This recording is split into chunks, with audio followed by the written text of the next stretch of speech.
இந்த உலகத்துல கெட்டது பண்றவன் தைரியமா பண்றான். ஆனா நல்லது பண்றவன் பயந்து பயந்து நல்லது பண்றான். ஏன்னா அந்த அளவுக்கு உலகம் மாறிட்டு இருக்கு.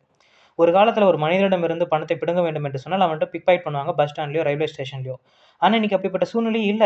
ஏன்னா குற்றம் செய்பவர்களும் காலத்துக்கு ஏற்றவாறு மாறிவிட்டார்கள். இன்னைக்கு ஆன்லைன்ல நிறைய பணங்களை மக்கள் அப்பாவி மக்கள் இழந்து கொண்டிருக்கிறார்கள். அத்தனை மக்களும் விவசாயிகள், தினக்கூலிகள். அவர்களுடைய பணம் சாதாரணமா அவர்களுக்கு சேரவில்லை. ஆனால் இவரிடமிருந்து பணத்தை பிடுங்கக்கூடிய நபர்கள் அவருடைய அறியாமையை பயன்படுத்திக் கொண்டிருக்கிறார்கள். அரசாங்கம் உடனடியாக இவர்கள் மீது நடவடிக்கை எடுக்க வேண்டும். ஏன்னா, இது மாரி கம்ப்ளைண்ட்ஸ் யாருமே பொதுமக்கள் போயிட்டு போலீஸ் ஸ்டேஷன்ல கம்ப்ளைண்ட் பண்றதில்ல. அப்படியே போய் கம்ப்ளைண்ட் பண்ணாலும் அவங்களுக்கு சரியான ரெஸ்பான்ஸ் கிடைக்க மாட்டேங்குது. இதை கேட்கக்கூடிய மக்களாவது நீங்கள் விழிப்புணர்வோடு இருக்க வேண்டும். தயவுசெய்து இந்த மாரியான ஆன்லைன் ஸ்கேம்ல போய் மாட்டிக்காதீங்க. பணத்தை இழந்து விடாதீர்கள். ஆ விழிப்புணர்வோடு இருக்க வேண்டும். அதுபோல இதுபோல குற்றங்களை தடுப்பதற்கு அரசாங்கத்தை நாம் வற்புறுத்த வேண்டும்.